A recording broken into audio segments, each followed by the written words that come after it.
Voilà la famille, on parle plus tôt, on vieillit, le savoir ne ment pas. Appelez-moi The Game, Gossip DRC News avec Jazz Gavoulou. Hein? On parle plus trop. Presse en ligne, avec intelligence, avec sagesse, tout ça, pas trop de polémique. Ce qui on mélange pas les torchons et les serviettes. Hein? Nous on est serviettes, on ne dépend pas des torchons. Gossip DRC News avec Jazz Gavoulou. De belles interviews, de belles collaborations, de belles images. Parole de Fabregas. Appelez-moi The Game. Gossip DRC News. Les bossés, ah. Merci de nous rejoindre sur Gossip DRC News. Très heureux de savoir que vous êtes là pour nous. Merci à vous. Merci à la diaspora congolaise. Et grand merci également à tous ces Aïrois qui nous suivent grâce à Gossip DRC News. Merci à vous. Et très heureux de savoir que vous nous soutenez, bien sûr, dans cette émission, la Cour pénale internationale. Et comme vous le savez, et bimaki yo pirate au kosa merci ko yo so ke penso beti na BT Award okutala pa nomination nyonso na catégorie ya best international et artiste. Donc une petite histoire, on va essayer de rappeler que BT Award wana bongo eza académie ya ba afro-américain. Donc eza ilo mo récompense kaka ba afro-américain, donc que ça soit écrivain, eza acteur, actrice, réalisatrice, nyonso do momentali kaka ba noir kaka. Et toujours BT Award wana et ça va moi polémique moi dimi na ndenge ba states kuna ke ba noir d'habitude ba mesala ko sala makambo ke non mambo mindele biso to sala raté mambo biso to bona bomé ba expliquer que tina BT Award ba bi ke papa ba za minorité donc non en Amérique ba za pe belité ba za ka suli 11%, 600 et batikali na ba race mususu et on va créer BT Award na bango wana pour promouvoir ba noir ba bima. Donc ce qui déjà na BT Award par exemple noir moko bimi mais écrivant je sais pas moi et puis est-ce que lumière c'est quoi yo bokimombe e ba show américain ba yambaye pe na ba plateau na bango. Donc yango wana to beta ce que le solo na lelo parce que ils ont considéré pe biso et considéré biso et c'est très important et total na ba catégorie ndenge za wana mais sikoyo toujours na matali bongo BT Award wana et ba nominé pe ba musicien mais au baza ba américain té mais baza ba noir ba nominé bango yo Fally Ipupa RDC Congo et Stormzy, je vois drapeau Londres donc, et un anglais Davido Côte d'Ivoire, Casper et Nigeria et Casper Nord-Est Ghana si je ne me trompe pas, Tiwa Savage Nigeria, Niska France, Destruction Boys au Fezaka Ghana, Shelton Don et Angleterre également, et GH et Angleterre même, et Dadju France, Booba France. Et Sikoyo et Narolingana Bosso et avant tout on va inviter au tronçala émission opposée à Nenge Tolingaka bon mais on a ndenge nango mutu ako voter. Donc pour l'image wana et l'accepter comment au kota na kati au voter pour na artiste au moni yenda sengel abima et puis to zonga to se connaît débat na biso na invité na biso si c'est plateau mais nous vous signalons qu'on a Franck Stéma qui est là et puis Thierry Mombaya. C'est parti avec image wana bongo ya ndenge fo mutu à voter et puis to zongel bino to sa suite émission.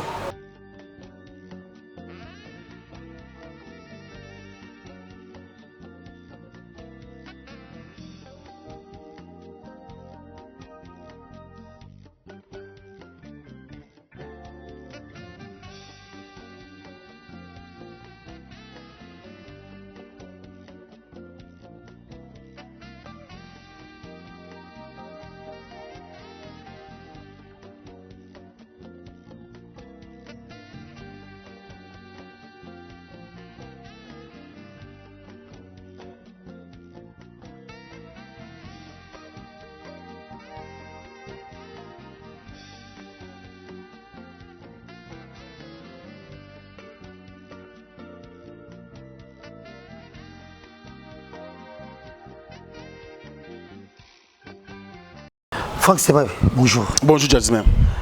Bonne. Oui, ça va très bien. Nangolo Nzambe, na soutien à la diaspora pour biso na Congo. Nous autres na kin.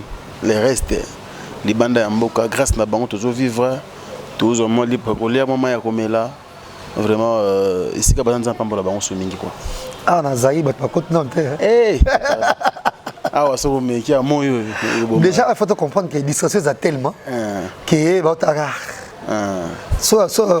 c'est pas ici balanda ouais moi 2-3% distraction est tellement belle que pour ba chayo ka et pour ma distraction pour nga na mona rondeza culture hein batna ba mesanité pour distraction zali maintenant na ba bouquet Canal Plus na bandako le fait que ma biso sur les banda tout ce banso ba abonnement ba Canal Plus té ozoma so bango za pour place pas au kender mon pesa la raté to vendre les TV mais TV biso ba auto salara tu seras plus consommé na diaspora qui awa pour awa culture wana na moyen hein au cha abonnement pena que non internet bo futa $50 $300 ba rocher là na standard télécom et da facilité hein faut ba possibilité baza na bango na ba bureau bala nango na bandaku baza mais en tout cas baza minimum mais il faut que que distraction pe leke be na kine ba église na nzela na ngo belé titanui à la maison ko tono église moizana titanui bar moizana kono ke fana yo titanui chemo ba bengi kuna yaka ko to bo ma bebia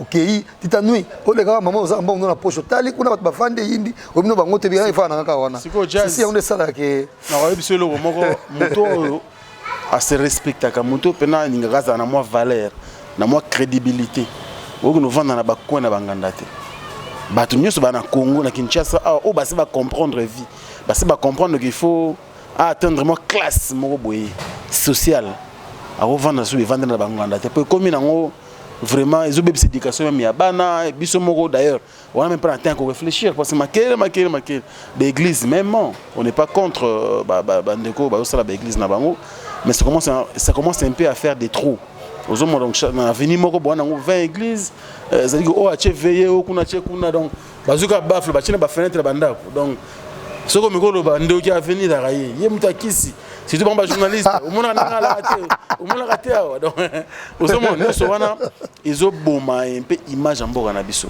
ya omoni ngai kutu na nganda donc la faut c'est bon baza côté ba beau vent wana to batani côté mo yebate moto kena côté ba fleuve kuna donc na nganda mo passe akomna ba mbongo na kozana mbongo peut-être ma culture pour qu'on appelle bien à moins de $1 donc ils ont la culture kaka le roi to linga ko réfléchir to rappel mingi et puis musala o et des biso to un peu cultiver plus pour vendre wana bon makela mingi te mutra mutu boso la peut-être tirumba chekiti kuna azomela mo biloko na mela wana et il ba paquet minene bon azo consulter ngai pe kotoyo koto kuna pe Vincent Chiluzi koto jazz donc to vendre mingi ndengo na pour ça la moi bien quoi Fally Ipupa nominé na meilleur artiste international du côté musique na BET Award qui n'est pas le moindre parce que ba personnage mindele pe bakendara na BET Award comme tam David Beckham Rosala comme ça pe Tom Cruise Rosala comme donc tous les acteurs bacalés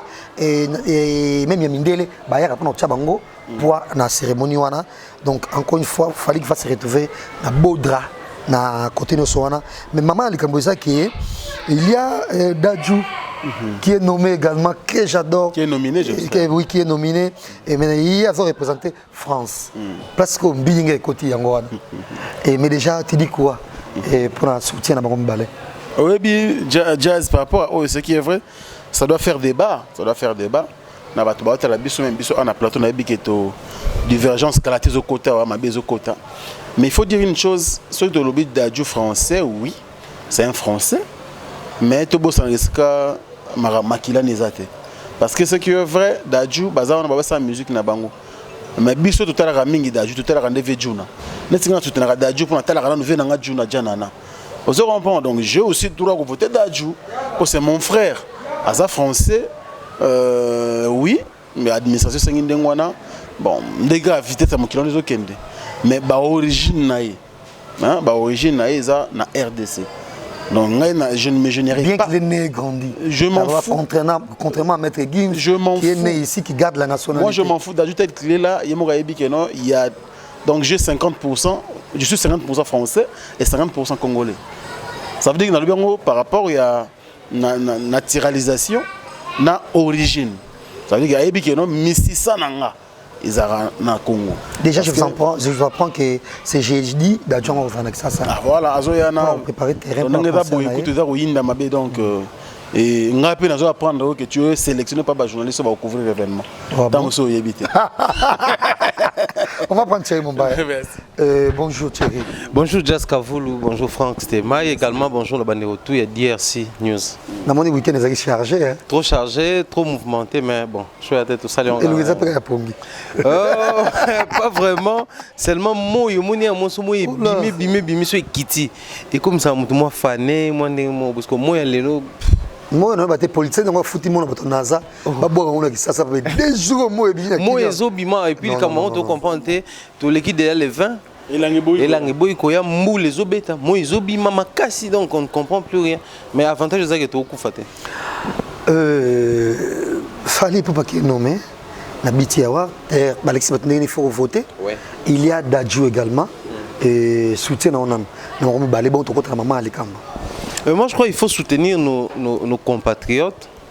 Déjà, Fally Ipupa qui est congolais jusqu'à preuve du contraire, bien qu'il y ait plusieurs possibilités et quoi qu'on permettrait pas à ça changement de nationalité, à son nationalité française, tout belge, tout wapi, mais il a quand même accepté de garder sa nationalité, ses origines.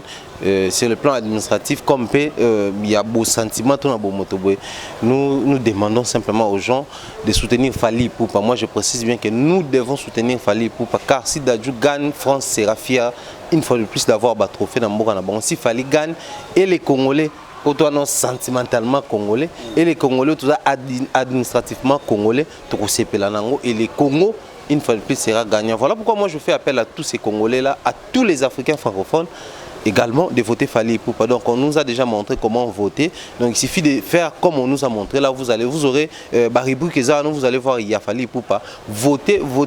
Non seulement voter, mais demandez aussi aux autres de voter pour Fally Ipupa. Vraiment nous insistons là-dessus. Il faut voter Fally Ipupa afin que l'Afrique puisse gagner.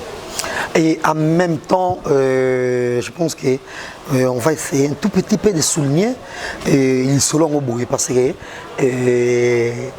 Dadju, que j'aime tant, tu vas soutenir et je pense que c'est trop propice. Je trouve Azwabongo et Biti Awadouana, Nena Bar, il y a Fally, par exemple, qui est un doyen et la musique. Dadju, ça va venir, mais la bande, c'est que diaspora, on a surtout soutenir beaucoup plus Fally Ipupa dans la catégorie. Non, mais moi, sur le mot Moukié, et on a plusieurs exemples. Il y a Blaise, Matuidi, Open Nationalité, Banarate, un mot angolais, un mot congolais. Mais tu vas dire awa azamuzombo voilà la première identité nae congolais bien qu'il y ait un thérapeute à partir d'Angola et mais actuellement avec Tarabongo na France ata tolinga Blaise Matuidi mingi mais ce qui match c'est bon Léopard contre France bande konanga le choix est clair bon soutenir France pour Hollande Blaise Matuidi to Hollande Zaïre boy na mani to tika l'équipe na biso Léopard et de même Blaise Matuidi wana ce qui chance c'est peut au Tchabi qui est dans ballon pour ma Léopard, origine. Donc, Dadju a changé de nationalité. Et Fally qui garde la nationalité.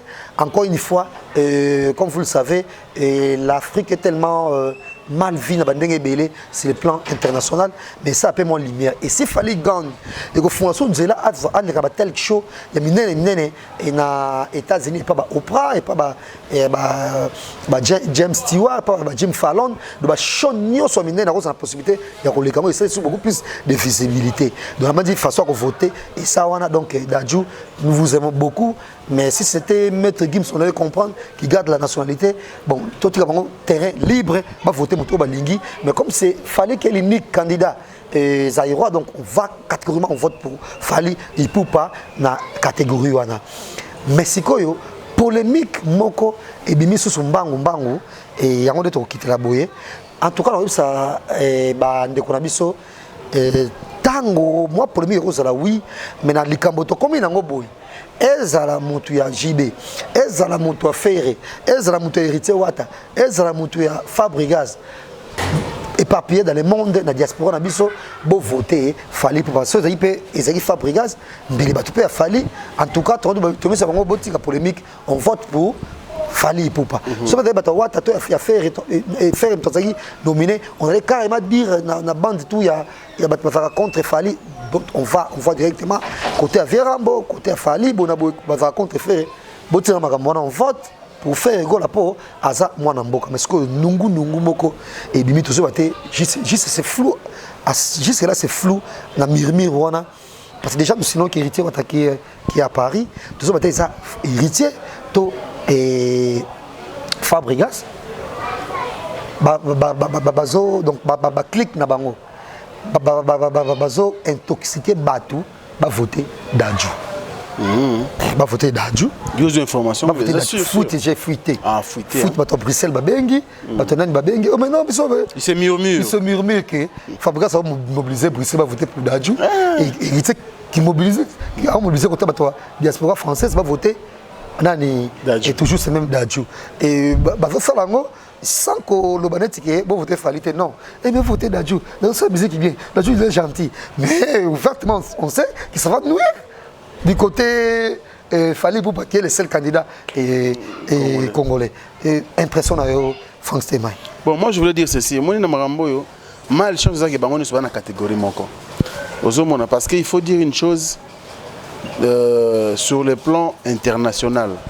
C'est les albums d'Adju, de Fali. Et ça, l'album est bêta. Total, la chose de la trace urbaine, tout à l'heure, dans les réseaux sociaux, même dans la plateforme à téléchargement, tout le monde évolution.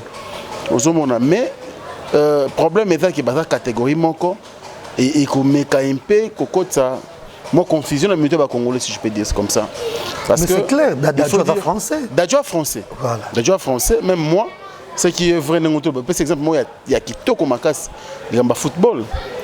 Donc, ce qui est vrai, Ezalata, il y a Matou, Mandanda, parfait Mandanda, qui est notre gardien aussi. Makoma français, en équipe de France. Donc, il est clair et net que c'est France et ce Betana Léopard. En tout cas, Bissonio, c'est ça, français, Congolais, en France, dans la diaspora. Derrière Léopard, j'espère.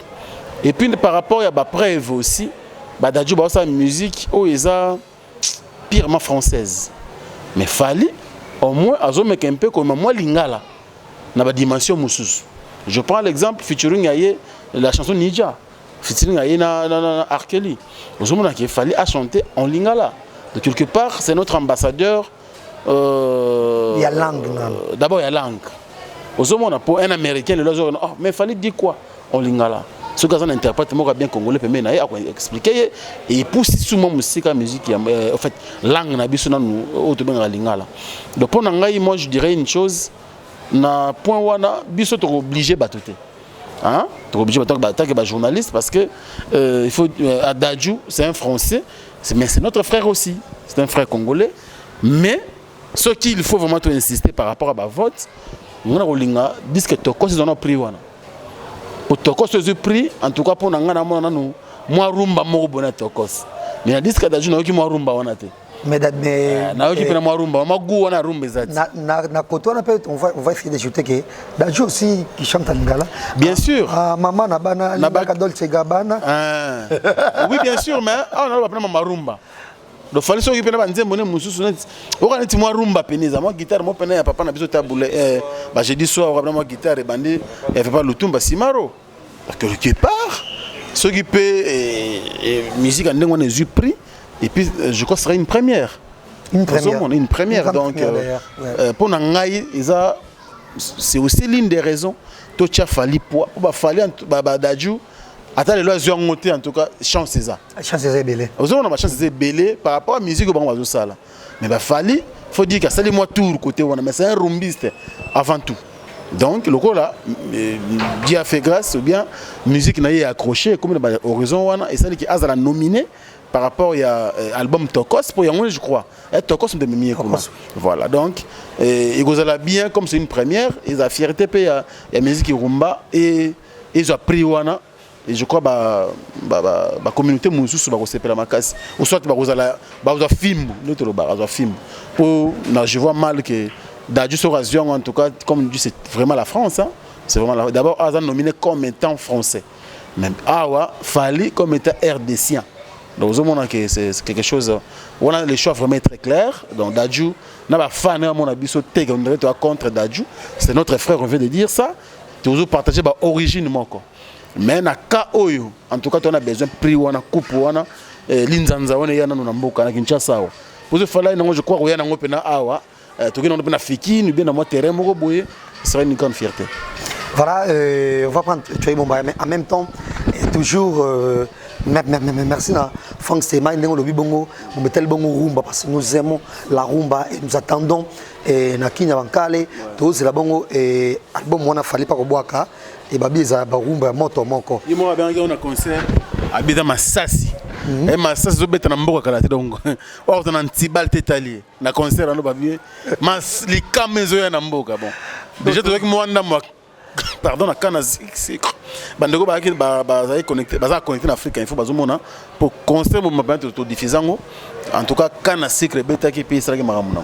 Voilà et en même temps et bato ba keno musique faut betaka musique kokot sabona bokana rumba et total la question pour un champion ba reconnaître Papa Wemba et puis ba bibi la rumba congolaise et puis ba tchepe extrêmement peu nzembo rumba wana kaka donc et rumba ne tombera jamais et yango musique même soto lingaka net ngane na loba déjà et trop ba genre musique connaître ba mumbande ba lingaka ba ex rapper na ba ce qui encore son nom Elias Mwanza moi j'ai na biso trop biso moi mingi moi rumba né donc on dit ça biso souka na bien et que il fallait pour pas emporter prix on a bon donc continuer à voter et polémique on a dit que les places monter c'est à toi et Thierry Momba mais en même temps moi rappelle quelqu'un na fallait pour pas et félicitations à concert beta qui bon parce que belé pour ça mon aïe na chaque na parking la Grand Hôtel mais ma dit souka bon on a été alors qu'il n'est pas terrain mon a dit il pas bêti 1000 francs public nous sommes mon aïe qui na machine partout donc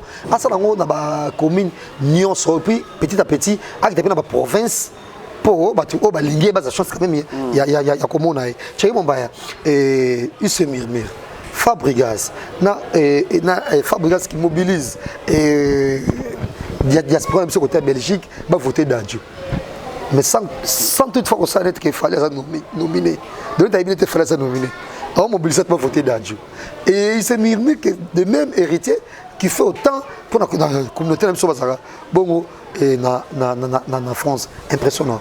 Moi je crois merci Jazz na ozonga liboso tango lobaki qui a intoxiqué bateau va voter. Pour moi ce n'est loin d'être une intoxication. Et ça en fait on a la liberté on ça mutu voter mutu boy.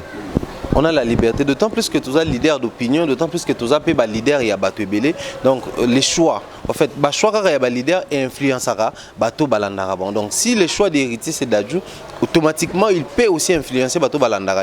Va voter pour Dadju, le roi il a voté. De même Fabrice il s'est décidé de voter Dadju, donc si facilement il peut aussi influencer. Moi je veux simplement dire que besoin influencer bateau. Point d'interrogation, sur les informations, ils appellent ça bon, ils en ont mis. Mais, sur la base, c'est un danger pour les artistes et musiciens. Donc, si on a une casquette, il y a des artistes et musiciens, c'est un danger. Parce que vous savez, aujourd'hui, nous voulons que l'Afrique, en fait, moi je parle de l'Afrique, que l'Afrique gagne. Parce qu'en face de nous, je vois, il y a des Anglais, il y a des Français, il y a tant d'autres nationalités, il y a Liban, il y a Afrique. Or, le souci, c'est que l'Afrique puisse gagner. Catégorie nominée donc en ce niveau là je vois d'abord l'Afrique. Moi je préfère 1000 fois en tout cas les gens vous allez étonner que ceux qui n'ont pas voté à Tafalite n'ont voté Davido tout Tiwa parce que noir sur blanc ils ont gardé nos nationalités africaines donc trophée aux zonga en Afrique et aux alakés africains parce que il faut que palmarès ces alara africains gagner BET Awards tout le monde va nominer les Africains. Mais si on va les Français ou les gagnants, ceux qui d'ajouter sur tout le monde qui va taper d'ajouter dans 4. Donc à côté de palmarès, il y a les Français ou les ça sera loin d'être un Africain. On ne condamne pas Dadju, on ne tient pas rigueur à Dadju du fait qu'il a la nationalité parce qu'à un certain âge, nous avons la liberté soit de régner nationalité ou peut-être les parents qui étaient encore enfants. Mais bien que quand il a atteint l'âge, il s'est décidé de garder la nationalité à Bali. Moi, c'est une nationalité, mais on a compris qu'il avait besoin de cette nationalité-là. Liberté, il y a choix, à ça la choix. Mais sur c'est un cadre culturel. C'est un danger pour nos artistes et musiciens. Prenons un cas simple. Davido qui publie la liste des nominés. Dans la catégorie où il peut se retrouver. Mais ce qu'on a une liste, on a un artiste et musicien.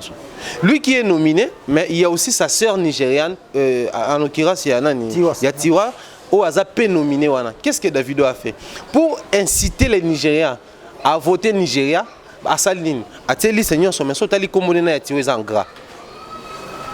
Une manière de pousser Batouba tirer plus attention à Bakomba Nigeria. Donc comme on a eu Davido attend en gras, comme on a Tiwa attend en gras, tout à tirer en bon normal. Donc pour dire au Nigeria que nous sommes deux. Donc quand vous votez, vous pouvez me voter, mais aussi voter votre sœur nigériane. Donc manerom sou bazaza na bango boye baraka tout ça batu belé, mais biso to ade.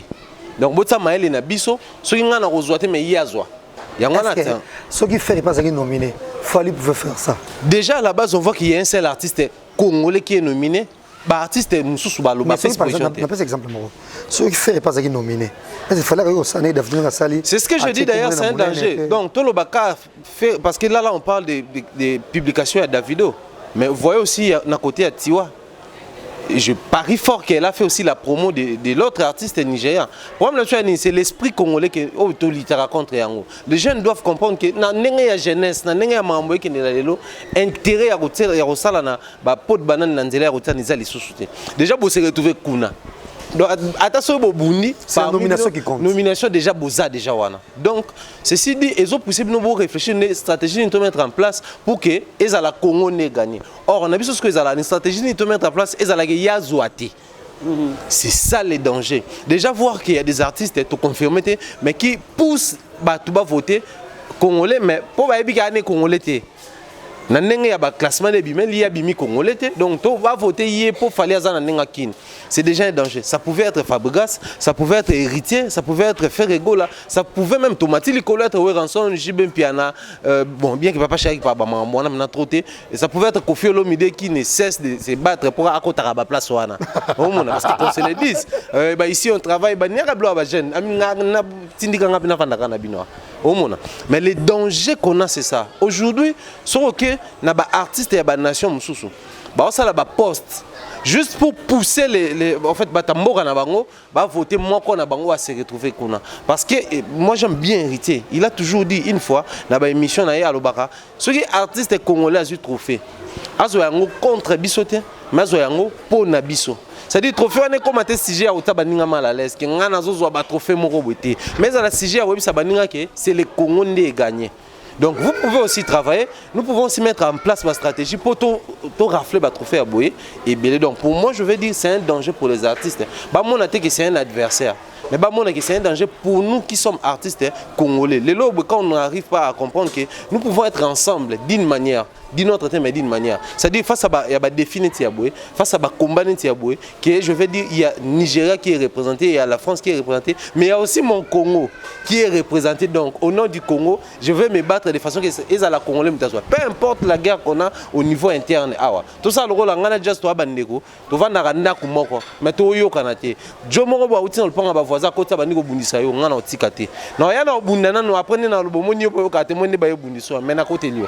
C'est-à-dire c'est ce que nous devons apprendre à faire. Défendre d'abord les drapeaux congolais, défendre d'abord la valeur culturelle congolaise et le reste on va voir ça après. Parce que même sur pour qu'il y ait un niveau interne, je ne vais pas dire que Davido Natiwa, bon, je ne sais pas, peut-être pas si vous savez. On a vu ça à l'époque quand il y avait des camps, quand Davido, quand il y a Mavin Record, Banda au Kanate. La preuve, Nanzemba Kiss Daniel, il y a Woju. Ça la fait Kiss Daniel, Davido Natiwa Savage. Mais vu que le courant n'est passé pas entre Tiwa Savage et Davido, le clip va apparaître sur la montée. Kiss Daniel, Zalana Davido, quand même place. Davido Yemoko, quand on peut même place maintenant Tiwa Yemoko, parce que Davido Natiwa Banda au Kanate. Mais quand il s'agit de valeurs nigérianes, en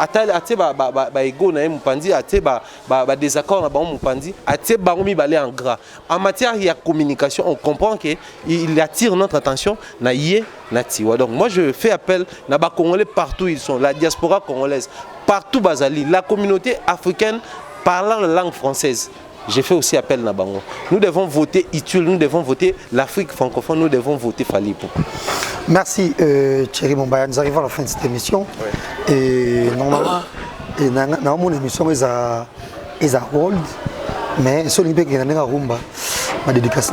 Rumba, ke nango rumba world monde fali abwaka nani DJ Drogba nakata nzembo ya tout le monde danse donc ke nango bongo ngana bengi diaspora congolaise partout bazwami ba voter Fally Ipupa. Donc si je dis Jean-Claude Longange Maman Rose fallait ba voter Fally Ipupa et puis ba ça ba tout ba na Londres ba to bazala na bango ba lien to tindela pe ba tout parce que dans musala na biso.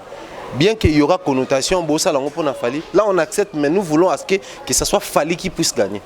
En tout cas, c'est le souhait. Nous allons envoyer des liens pour na bateau ba ebinenga voter. Te ba na ba page na biso ba ki na page ya Fally Ipupa ba ko na pe lien za wana soko cliquer et même ba mo place oyo ko voter artiste na biso Fally Ipupa. Donc voter massivement également Succès Kasongo. Bien qu'en retard, on était vraiment pris le week-end na biso ezaki pris secoué, on ne savait même pas nenga on sait la vidéo mieux vaut tard que jamais. Donc bon anniversaire Succès Kasongo. France on va voter. Déborah Kamande également. Ma Déborah ba fête qui anniversaire azaki pe na autour na fête na niveau Belgique pas azaki vraiment secoué. Donc bon voter na niveau François na Claudien Wabanza Yolande Vita bonne guérison bon voter Fally Ipupa aza artiste na biso de même le boss Jacques Sobanou ka bon anniversaire il pas fête qui na Succès même jour na moni week-end au anniversaire ba te belé na ebezala qui donc bon voter Fally Ipupa parce que on a besoin trophée on a bena ya Franck Semai, nous arrivons à la fin de l'émission. Je ne sais pas, si vous regardez au World, toi et Kindeka. Surtout regarder au World, bébé. Moi, je suis fait côte. Non, mais nous remercions nos jazz, initiative aujourd'hui, ils ont soutien ma casse pour les artistes na biso. Au moins, ils ont rebellé, ils ont d'une manière, ils ont d'une autre manière. Ça veut dire que nous avons un soutien pour le handicap la merveille Fanjo. Donc, biso, en tout cas, je n'ai évité au moins que je me trompe. Ma musique congolaise, Penza, BT Award, et c'est ça. Na palmarès, non, histoire à musique. Non, jamais. Ah, donc, souci na ngai mingi ça, fallait ma musique congolaise, rumba. Comme yé moutou qui na drapeau, comme moutou memi, Bendel, en tout cas, nous devons nous placer derrière lui. Dadju a excusé biso moké. Ce qu'il fallait à Zouinde. Bah vous quittez pas Dadju. Pour n'avoir pas qu'il n'est pas doit venir mon lobby. Auto voter Davido pour africain. N'engana zapenza congolais. Je préfère donc voir ce que l'équipe.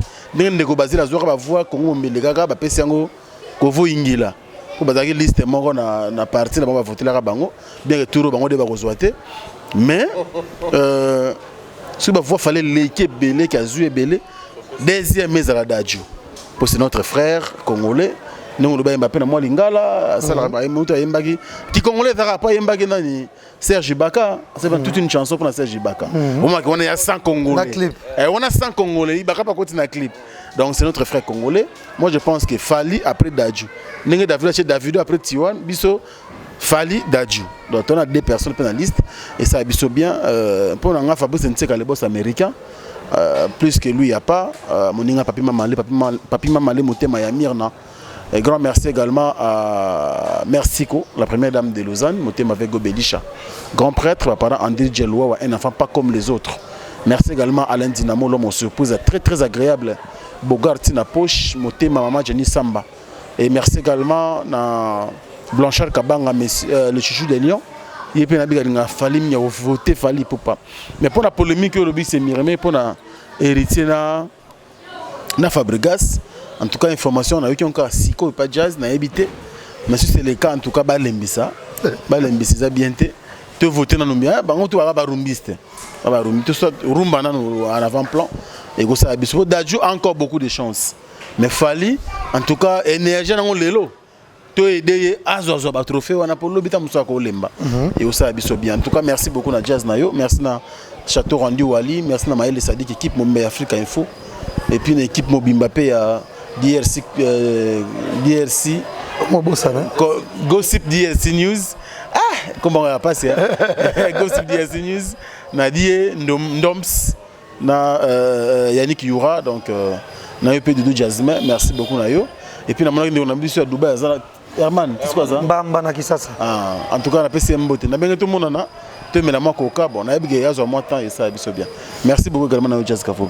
Voilà, grand merci à Nabaignos Balandibiso. Et là, je demanderai à mes 7811 abonnés de voter Fally Ipupa. Nabiti Award, bien sûr. Et Nabandi Salaye Soussou. Et Vimbisa Makambo. Batu Nyonso. Oh, Basala Mamboza bien. Na Gossip DSC News, on ne va pas citer les noms. Le mission Esa World. soutenez et Fally Ipupa. Moi également, je soutenir Fally Ipupa dans la catégorie. Nous attendons ce jeudi d'Adjou, que j'adore bien sûr, mais trop jeune quand même.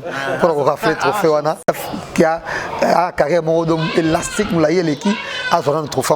Prochainement, tu as beaucoup bien que français, bien sûr. Tu as beaucoup près d'Adjou. Il peut abindaper, nous avons un plaisir. C'était un plaisir d'avoir ce plateau, Franck Stemay. Merci beaucoup. Et grand merci également à Thierry Mombaya, le pharaon. Et merci à Yannick Youra. Et grand merci à la réalisation. À bien merci Dombassi. Que cette émission, la Cour pénale internationale, soit avec vous. Au revoir. Voilà la famille, on parle plus tôt. On vieillit, les savoirs ne mentent pas. Appelez-moi The Game. Gossip DRC News avec Jazz Gavoumi. On parle plus trop. Presse en ligne. Avec intelligence, avec sagesse, tout ça, pas trop de polémique. Ce qui on mélange pas les torsons et les serviettes. Nous on est serviettes, on ne dépend pas des torsions. Gossip DRC News avec Jazz Gavoumi. De belles interviews, de belles collaborations, de belles images. Parole de Fabregas. Appelez-moi The Game. Gossip DRC News, les boss, ah.